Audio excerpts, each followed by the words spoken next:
1쿼터 시작이 안 좋고 하면 이제 첫 번째 타이머가 딱 들어오면 감독님이 너네 저예요 그냥 들려요 전. 근데 너희가 위라고 생각하고 하지 말라고. 근데 저를 이제 얘기하시는 거예요. 너희라고 하지만 사실은 저예요. 나한테. 자, BNK와 함께 플레이오프에 초대받지 못했던 손님입니다. 하나원큐인데요. 하나원큐 이번 시즌 어땠나요, 원서영 기자? 11승 19패로 5위를 했습니다. 지난 시즌 3위에서 2계단 내려앉은 성적이었죠. 지난 시즌 강점이었던 속공이 경기당 3.2개 리그 평균 수준으로 돌아왔습니다. 리그 평균은 3.1개였습니다. 그 결과 지난 시즌 71.9점으로 1위였던 평균 득점이 67.8점 4위로 내려앉았고 신바람을 잃었습니다. 그러나 6라운드에서 전승을 거두면서 선전한 것은 그래도 다음 시즌을 이제 기대케 만드는 요소였는데, 그러면서 신인왕 강유림 선수를 비롯해서 정유림 선수 세대 교체에 대한 희망을 본 시즌이었습니다. 정예림입니다. 죄송합니다. 네. 멋지게 잘했는데. 손대범 위원, 하나원큐 이번 시즌 어땠나요? 전 중계할 때 제일 답답했던 팀이었어요. 솔직히 말씀드리면. 왜냐면 더 잘할 수 있을 것 같은 팀인데 결과물이 좀 안 나오니까 좀 많이 안타깝기도 하고, 젊은 선수들이 많은데 그게 비로소 6라운드쯤 돼가지고 빛을 봤다는 게 좀 안타까운데요. 왜냐면 더 재밌었을 것 같거든요. 미리 이렇게 잘 맞았다면. 여러 가지 시행착오가 있었던 것 같습니다. 더블 포스트라는 것 자체가 지금 WKBL 트렌드엔 정말 안 맞고, 더블 포스트로 리그를 지배하기에는 전체적인 포스트 역량이 덜 올라오지 않았나 생각이 들었거든요. 그런 면에서 조금 더블 포스트를 좀 빨리 버렸다면 좀 어땠을까라는 생각이 좀 들었었고요. 또 강일 선수의 부상, 초반 부상이 너무 좀 안 좋았던 것이 전체적으로 좀 둔화시켰던 것이 아닌가 생각도 하는데, 그 와중에도 이제 원석영 기자 말대로 젊은 선수들, 신지현 선수가 마침내 이제 알을 깨고 올라왔다는 점, 그런 것들에 좀 반가웠던 것 같습니다. 6라운드 하나원큐 경기 중계 많이 하셨나요? 네, 제가 이제 한참 꿀 빨 때 김은혜 위원이 해가지고 정말로 안타까웠는데 우리은행이 이긴 경기 있지 않습니까? 그 경기도 제가 해서 좀 기분이 좋았던 것 같아요. 아니, 손대범 위원이 항상 그런 얘기를 해요. 경기가 재밌고 하면 자기가 상 받는 것 같다 그러고, 경기가 좀 이렇게 내용이 안 좋고 혹은 가비지 게임이 되면 벌 받는 것 같다는 얘기를 하는데, 한 시즌 내내 하나원큐한테 벌 받다가 그 상을 김은혜 위원이 다 가져갔다고.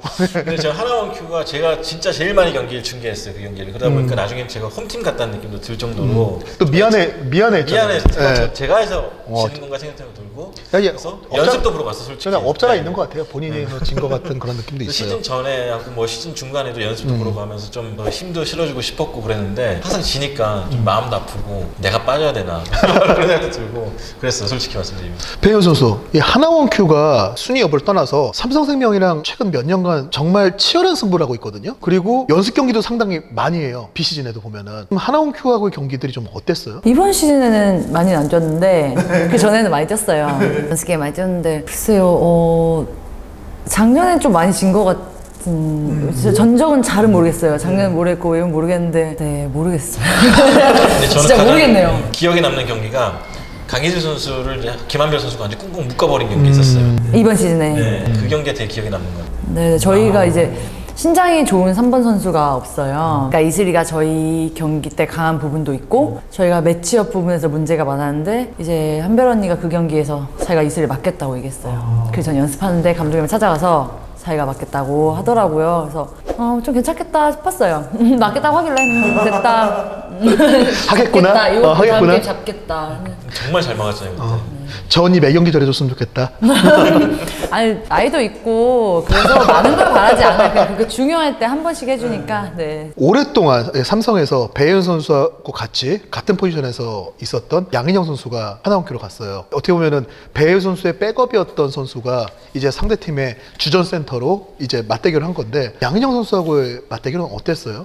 자꾸 감독님이 제가 너무 무시한다고 생각을 하세요. 그러니까 저는 정말 최선을 다하거든요. 아, 양인영을 상대로 할 때? 그래서 맨날 이제 시작해가지고, 저희가 사실 그 체육관에 약해요. 부천 체육관 살짝 약해요.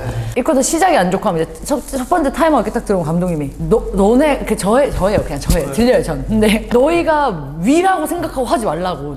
근데 저를 이제 얘기하시는 거예요. 너희라고 하지만 사실은 저예요. 나한테. 너가 쉽게 인영이를 상대할 수 있다고 생각하지 말고 하라고 얘기를 하시면 전 절대 그렇게 생각하지 않거든요. 근데 모르겠어요, 그런지. 근데 상대 인영이가 가서, 저는 가서 잘 하고, 인영이 선택이잖아요. 인영이의 인생이고, 뭐 인영이도 언제까지 제 백업만 할 수 없는 거고, 인영이의 선택이기 때문에 존중하고, 또 가서 잘했으면 좋겠다고 하고, 경기 전에 항상 만나서 인사도 하고 그렇게 해요. 그래서 선택을 존중하니까 가서 그냥 잘 했으면 좋겠고, 이렇게 주전이 돼가지고 마지막 6라운드 때 뭐 물론 이제 확정된 다음이지만 아니지만 그래도 막 활약하는 모습 보니까 보기 좋고 더 잘할 수 있는 선수니까 잘했으면 좋겠어요. 성장을 올 시즌에 했다고 생각을 해요, 보면서? 인형이가요? 네.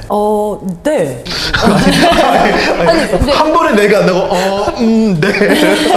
아니 근데 왜냐면은 원래 이제 가진 게 있는 선수였는데 그걸 나가서 하느냐 안 하느냐의 차이였거든요. 많은 출전 시간을 받으면서 좋은 모습이 많이 나오는 것 같더라고요. 그래서 좋았어요. 자랑스러웠어요. 원석이 이제 하나원큐에 대해서 뭐 하고 싶은 말 있어요? 그 하나원큐 같은 경우에는 뭐 할 얘기가 정말 제일 많은 팀. 아, 그래요? 왜냐면은 명함이 있었잖아요. 되게 안 좋을 때도 있었고 마지막에 찬란한 라운드도 있었는데 한 가지 좀 얘기를 좀 기사로 적고 싶었던 건데 그 고아라 선수가 좀 딜레마가 좀 있는 것 같아요. 마침 FA니까 얘기를 조금 해보자면은 고아라 선수가 지난 시즌 뛴 16경기에서 하나원큐가 4승 12패였습니다. 없는 경기에서 14경기에서 7승 7패였어요. 이게 고아라 선수가 지난 시즌에 리바운드가 엄청 늘었어요. 리바운드가 많이 늘었는데 근데 고아라 선수가 리바운드 10개 이상 기록한 4경기에서 오히려 1승 3패로 승률이 더 안 좋았거든요. 하나원큐의 승률이 전체적으로 높진 않았지만 고아라 선수가 리바운드를 잡는다고 이긴다 이런 게 아니었다는 거죠. 그러니까 저는 이제 그렇게 봤어요. 좀 고아라 선수는 리바운드를 직접 잡을 때보다 누군가 리바운드를 잡았을 때 앞에서 달려줄 때 훨씬 이력적인 선수 같았는데 좀 뭔가 이제 팀 내 사정도 있고 그래서 다른 역할을 좀 하다 보니까 스탯은 더 좋게 나왔지만 팀에는 오히려 더 조금 어떻게 보면 계륵 같은 예. 상황이 돼버렸다. 이 역할을 다시 고쳐서 가거나 아니면은 좀 이제 그런 식으로 생각을 좀 많이 해봐야 되지 않을까. 저도 동감되는 게 고아라 선수가 잡고 나가면은 사실은 속공이 완성이 안 될 때가 더 많았어요. 그러니까 그런 거에 대해서 포인트 가드 딜레마도 있는 거예요. 사실 강계리 선수가 그 역할을 끝까지 마무리 잘 못해줬고 초반에. 그런 역할 재정비가 좀 필요할 것 같고 또 포스트에서 리바운드 역할. 사실 리바운드는 빅맨만 잡는 게 아닌데 그렇죠. 하나원큐는 좀 나눠지는 느낌도 들 정도로 좀 되게 부족했던 면이 많았거든요. 그런 부분에 대한 정리가 좀 필요하지 않을까. 우선은 강희슬부터 잡고. 고아라 선수가 FA잖아요. 정말 좋은 시즌을 전 보냈다고 생각해요. 팀 성적 얘기했지만 개인 성적 리바운드 많이 늘었고 3점슛 성공률이 정말 엄청나게 늘었습니다. 뭐 누군가는 뭐 세깅에서 나온 기록이다. 근데 세깅에서도 그렇게 안 나온 선수도 되게 많고 개인적으로는 증명할 건 정말 많이 증명했다고 생각을 하기 때문에 오히려 뭐 강희슬 선수나 혹은 제 옆에 있는 배혜영 선수나 뭐 그런 선수들에게 FA에 되게 집중이 많이 되고 있지만 저는 오히려 이런 고아라 선수가 행선지가 어떻게 될지도 저는 굉장히 좀 궁금하게 생각하고 있습니다. 고아라 선수의 절친인 배윤 선수 입장에서 고아라 선수 어떨 것 같습니까? 사실 그 승률에 대해서는 이제 아론이의 문제는 아닌 것 같은데 이래서 저는 이게 농구인 것 같아요. 그러니까 그 누가 빠져도 농구는 진행되는 거예요. 물론 아론이가 하나은행에서 주전으로 지금 3년을 뛰었을 거예요. 고아라 선수가 이제 하나은행에 가자마자 주전이 돼서 새 시즌을 뛰어서 아론이 자리가 있었지만 이번 시즌에 부상을 당하면서 다른 선수가 들어왔는데 그래도 농구는 된단 말이에요. 그러니까 이거는 정말 이런 식으로 스타일을 가느냐 저런 식으로 스타일을 가느냐의 문제인 것 같아요. 그럼 배윤 선수가 볼 때 그럼 하나원큐 올 시즌 어떤 선수가 가장 인상적이었다고 생각하세요? 저는 사실 강유림 선수 맞아요? 네네. 아, 뭐 이름도 잘 몰라요? 아니, 헷갈려요. 저희 매니저랑도 이름이 너무 비슷한 사람이 그쵸. 많아서 정유림 매니저. 정유림, 강예림, 정예림 뭐 말해서 강유림 선수잖아요.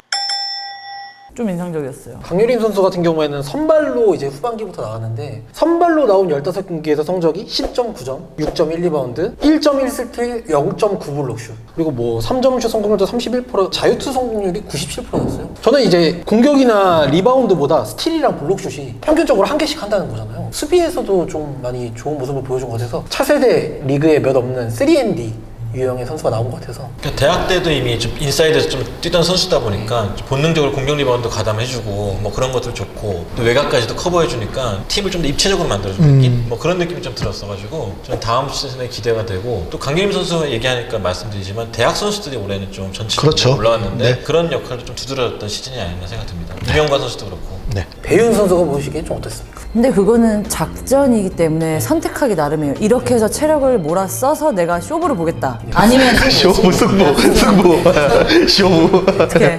괜찮아요. 네, 괜찮아. 아, 괜찮아. 근데 네, 이제 다들 재밌어할 거예요. 그렇게 네.